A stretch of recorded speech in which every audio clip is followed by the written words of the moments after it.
The reading comes from Luke chapter 22, verses 39 to 62. And Jesus came out and went, as was his custom, to the Mount of Olives, and the disciples followed him.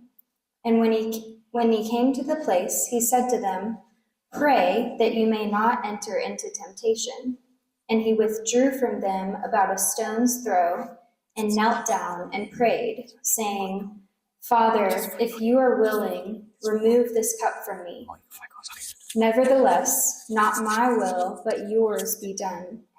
And there appeared to him an angel from heaven, strengthening him.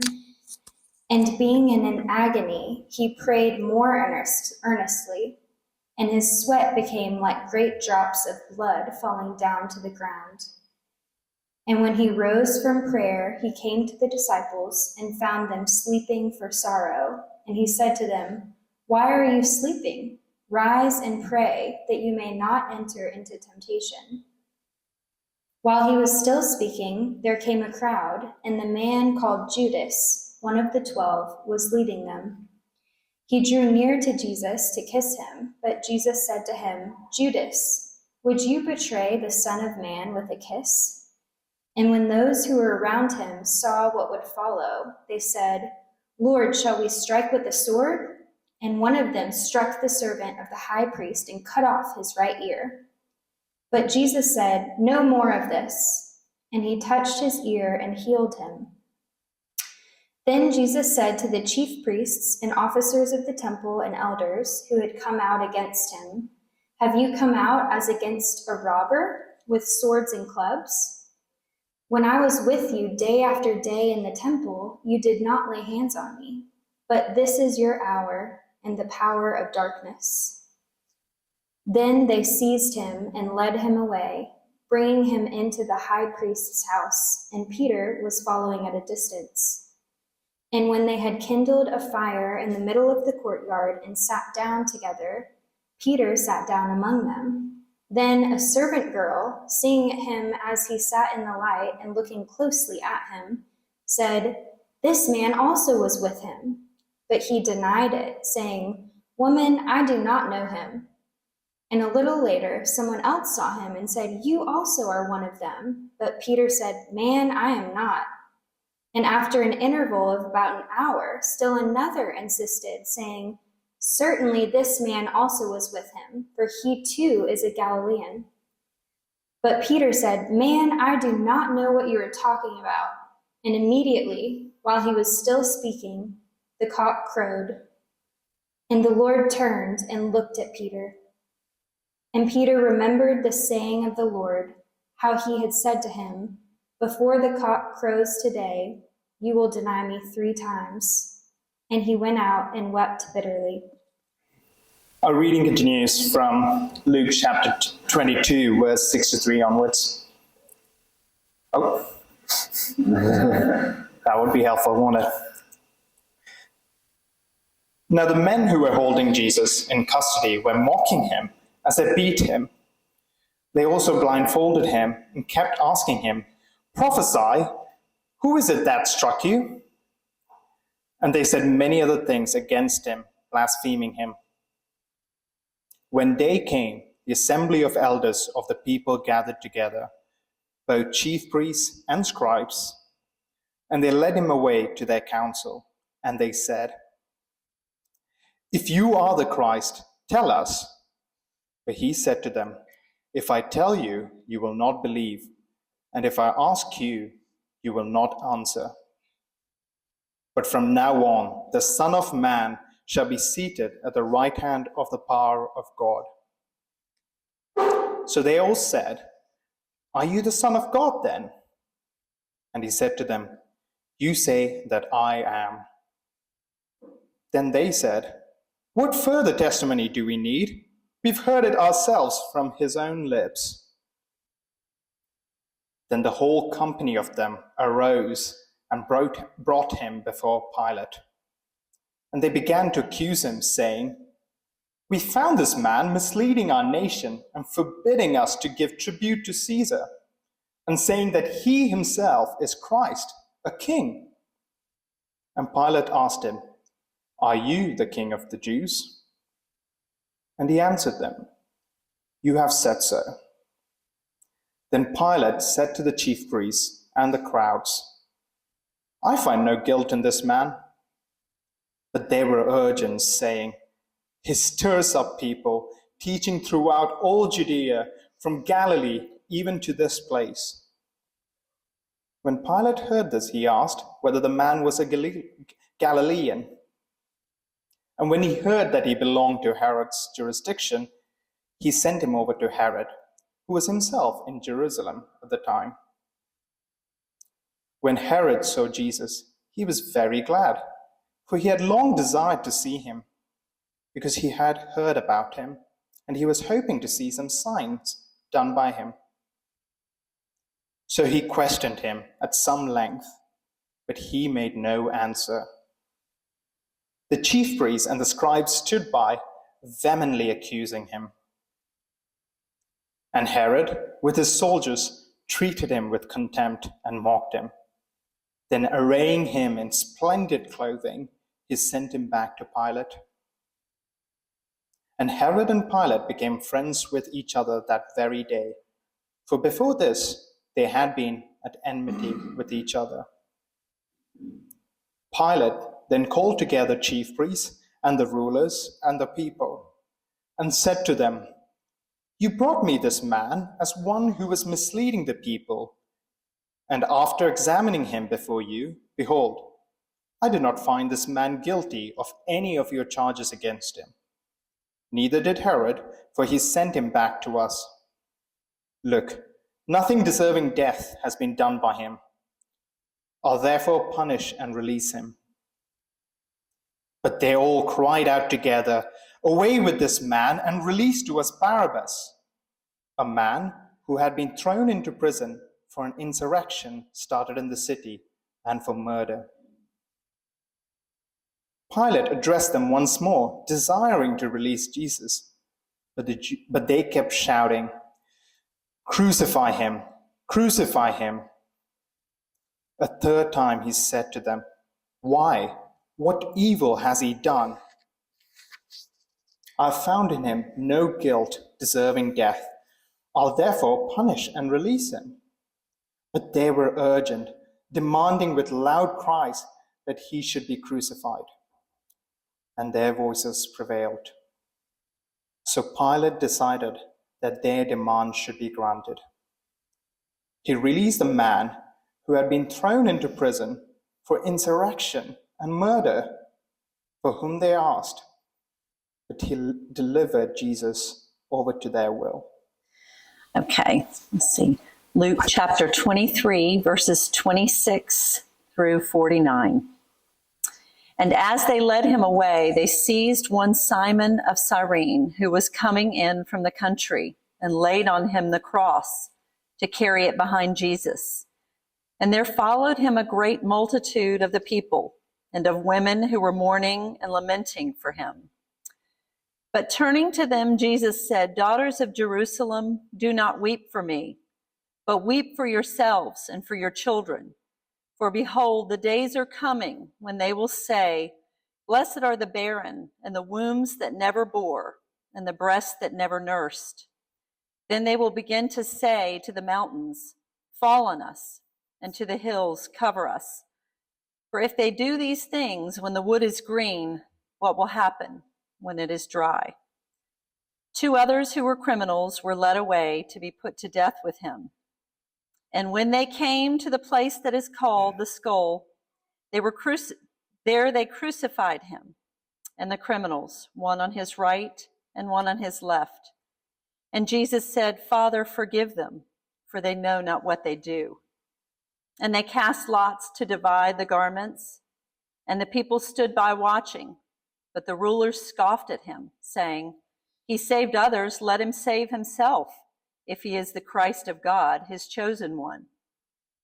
The soldiers also mocked him, coming up and offering him sour wine, and saying, "If you are the king of the Jews, save yourself." There was also an inscription over him, "This is the King of the Jews." One of the criminals who were hanged railed at him saying, "Are you not the Christ? Save yourself and us." But the other rebuked him, saying, "Do you not fear God, since you are under the same sentence of condemnation? And we indeed justly, for we are receiving the due reward of our deeds. But this man has done nothing wrong." And he said, "Jesus, remember me when you come into your kingdom." And he said to him, "Truly I say to you, today you will be with me in paradise." It was now about the 6th hour, and there was darkness over the whole land until the 9th hour, while the sun's light failed. And the curtain of the temple was torn in two. Then Jesus, calling out with a loud voice, said, "Father, into your hands I commit my spirit." And having said this, he breathed his last. Now, when the centurion saw what had taken place, he praised God, saying, "Certainly this man was innocent." And all the crowds that had assembled for this spectacle, when they saw what had taken place, returned home beating their breasts. And all his acquaintances and the women who had followed him from Galilee stood at a distance, watching these things. This is the word of the Lord. Thanks be to God. Good morning. Good to be with you all. Thank you so much, everyone who is involved so far in the service, for the prayers, for the readings, for the songs. I know I'm struck genuinely every year. Well, not even so much every year, so much as most weeks, at the beauty of the songs about the cross. They're just so wonderful. And I think as we head now into just a time of meditation and reflection, really me trying to just lead us in meditation and reflection, but I would just encourage you all to engage, but also think yourself. We'll pose a couple questions for us to think through. In some senses, I think the meditation wasn't planned like this, but as we were singing the song, there was a phrase, "Sent from heaven, God's own Son, to purchase and redeem and reconcile the very ones who nailed him to the tree." In a sense, that's just kind of what I would love all of us to think about, because as I was looking at the passage this week, I don't know, it might have struck you as well, even if you have your Bible, just like starting around verse 32, really especially verse 35, and then just carrying on. At the moment where Jesus is coming to the cross, Luke spends a significant amount of time lasering in on actually the people who are looking at Jesus. He walks through a number of different things. We'll just walk through a number of them briefly, and I think it's such a helpful thing that Luke did this for us. I was frankly expecting, when I got to the cross, for there, even at times, for there to be long theological reflections on what was happening, and things that we sang about, that it is finished, that it's done, that our sin was upon Jesus, and certainly that's there. But in addition to that, Luke does show us and help us think together about all of the people looking and watching Jesus. And I think it could help us really this morning as we think and meditate together. It can help us think of either for us, what do I think? What do I see when I look at the cross for the first time in a while? What do I see? Or for those of us who have perhaps would say, I'm following Christ, I've been following him for years, I actually do think it can be a helpful meditation as well, knowing that at one point I was at enmity with God. Like at one point I certainly was not, because of Christ's saving work in our lives. I can actually kind of use these reactions and see and think about what Christ has done for me. But before we even look at the reactions, there's a key verse in verse 34 that's so wonderful, that casts kind of a light really over the shadow of many of these reactions. And it's actually Jesus's reaction to the reactions. And I would just encourage you to keep this in mind just as we think and meditate on it. And it's just such an incredible phrase, isn't it? Of Jesus hung on the cross with people all around him, unjustly crucified. And what he says is, "Father, forgive them, for they do not know what they do." Just right from beginning to end, a love for Christ emanating, even to the very people who were at that moment nailing him to the tree. It's just so wonderful. Well, you could kind of, in some sense, group the reactions. And I think we'll walk it through this morning, not looking at everyone in detail, just meditating and thinking. And I think the first group, right around the cross, as you could think of, there was opposition. There was pretty strong opposition to Jesus. I don't know if you noticed it, but there was a phrase that was repeated just every single time. There's a mocking and a scorning that's happening. Every single person is looking at Jesus, the rulers and the soldiers, and then even one of the individuals who's being crucified with Jesus, and he's looking, and they're all saying, you on the cross, you saved other people, why don't you just save yourself? In a mocking and a scorning tone. The religious, I think it's actually, though, for this helpful that we can go deeper and think through why they might have said this. And I know for certain in my life, at least one or two of these were very much things that characterized my life and my understanding of the cross and of Jesus when I was growing up. I rejected Christ for 17 years. The first one was actually kind of, I think you could say, a religious or theological or ethical or philosophical reason. The rulers who were around the cross, these were the religious leaders. These were the people who had been, in a sense, fighting Jesus for 3 years. These would be the Pharisees, the Sadducees, the rulers of the people of Israel. And for 3 years, they had been opposing Jesus. As people had been starting to follow Jesus, as Jesus had done miracles maybe that even they fought against and said, how's he doing these things? Maybe they denied that there was this miracle happened. Maybe this person was faking it in some way. They kind of now come to the cross, these rulers, these people who had been fighting Jesus, and they feel vindicated. They had fought against God, and they had won in their mind. They had fought because they had reason to think that they were absolutely right. They could point to passages in the Old Testament where the Christ, the King of the Jews, would have been shown to be this conquering ruler. You could think of some passages in Isaiah, maybe they would have even quoted them there that day, that just talked about how the King of Israel would be one who could lead in to a period of peace where even the lion is laying down with the lamb. And there's fruitful vines and there's life there. So they could almost look and say, hey, theologically, I could just point to these religious reasons why this person on the cross right now could not actually be the Christ. The soldiers, though, they were saying the same thing. They were saying, how could this be? If you saved other people, why don't you save yourself? The soldiers likely could have been Romans. They at least were within the Roman culture at the time, being employed as soldiers within the Roman Empire. And certainly some historians have helped us lately to just talk about the fact that Rome, in and of itself, its understanding of power and its understanding of what was important in life would have been one that the person who was crucifying was the clear winner with no questions in any way.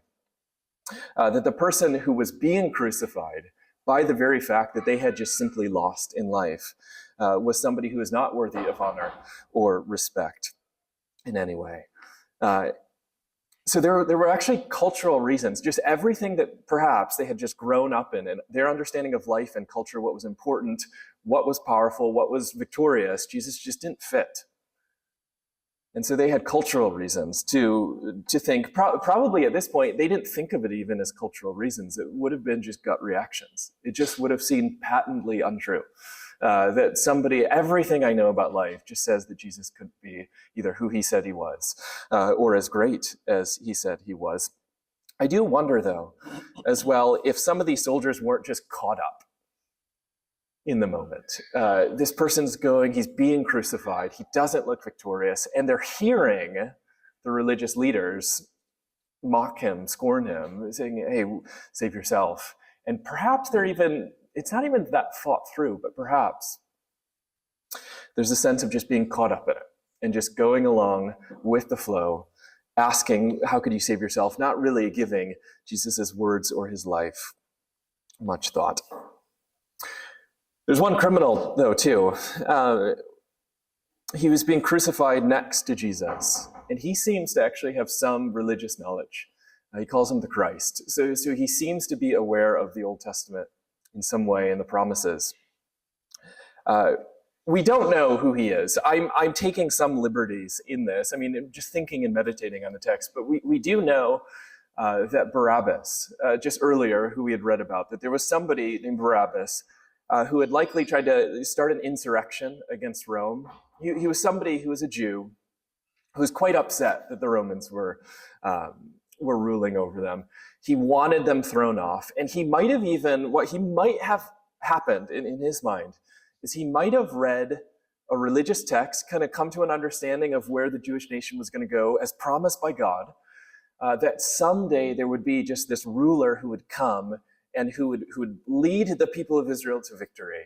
And then all of a sudden, and what he interpreted that to mean was there would be some sort of political ruler who would come up, who would overthrow the Romans and lead everybody to victory. And maybe he even, for a time, really got zealous about religion, really got zealous about God's words at that time, and said, I'm going to actually be part of this. I'm going to join the cause myself. But over the course of time, maybe that insurrection, that religious, zealous movement of me following God was all of a sudden crushed by Roman power at the time. What he didn't realize, perhaps, even at this moment, was that that wasn't actually what God had said. It was just my understanding of what God had said. And perhaps in the days and months and weeks sitting in a Roman prison, seeing this Roman power, even up to the point of his death, feeling the weight of Roman power, there's a growing cynicism that happens in his heart and life that basically says, this religious teaching, I tried it. It just didn't work. It just didn't work for me at all. Convinced again that his understanding of it was correct at the time. I tried it out and it just didn't work for me. There's one other group, though. It's not just opposition. There's a group actually towards the end that's ambiguity. If we look at verses around verse 48, it says, and all the crowds that had assembled for this spectacle when they saw what had taken place returned home, beating their breasts. Again, I think with this crowd, as I was looking, thinking, meditating, reading on it, as well as you, even just right now, I think there's a little bit of ambiguity as to who these people are. There was a crowd who was crying, crucify him, crucify him. So perhaps that could be people who were antagonistic to Jesus. But we know later on there's actually another crowd who was following, who was mourning. So it's not entirely clear exactly who these people are, but we do know at least a little bit about them. What we do know is that they had some sort of powerful experience with Jesus. Like when they went home, this idea of going home beating their breasts is a sign of, could be a sign of repentance, or is at least a sign of sorrow, of certainly being upset and grieved at what had happened. They certainly probably did understand that what just happened on the cross is wrong.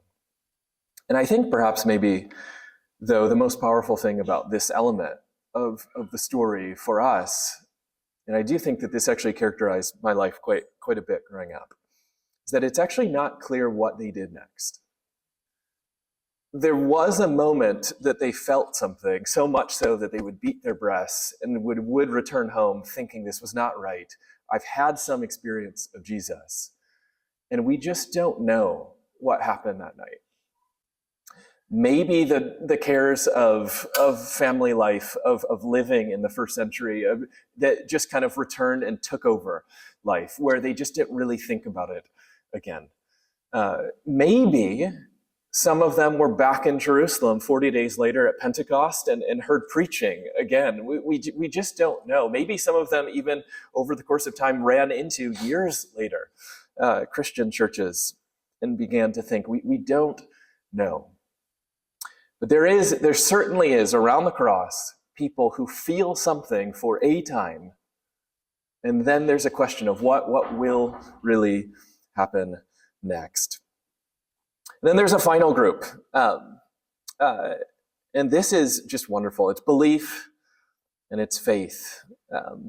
In addition to the hope and joy of seeing Jesus, again, reminding that Jesus towards both of these groups who were mocking, who were scorning, maybe who even walked away, who didn't know, who were thinking, Jesus' reaction towards them was, Father, forgive them, for they know not what they do. And Jesus' reaction again. And we see that reaction actually enacted in the centurion, and we see it in one of the thieves on the cross. And it's just probably, just even in a short meditation, it's just wonderful to point out that both of these people probably would have been people that you wouldn't expect, that either you wouldn't expect Jesus to like, and you wouldn't expect Jesus to believe in Jesus in any way. The centurion, so like the person in power who is crucifying Jesus, is one who at the very end says, this man was innocent. Mark, in a similar gospel, actually says that the centurion said, this man was the Son of God. And it seems like there's even a movie that we've watched, kind of some of us as a church last year, where it's almost portrayed as this could be this moment of saying this man was innocent, could be the beginning kind of a faith journey where there's continued seeking. I know he was innocent. I don't know what happened. And at some point, he came to this understanding of Jesus is the Son of God. And Jesus accepted with full forgiveness, with full love pouring out on him. And then the other one, just this person, this individual who was crucified next to Jesus, who is talking to this other individual. So on both sides, one of them scorning, and then this other individual.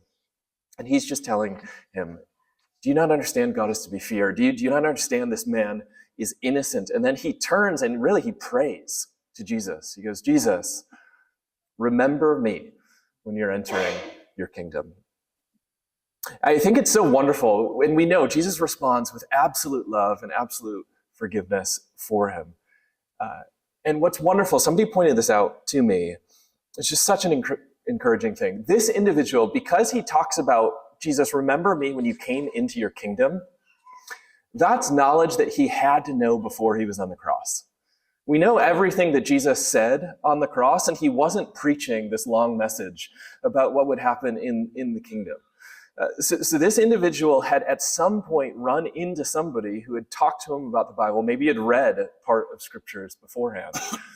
And as it was pointed out, clearly this had meant nothing to him for years and years and years of his life. He himself says, I'm up here being under the sentence of death justly.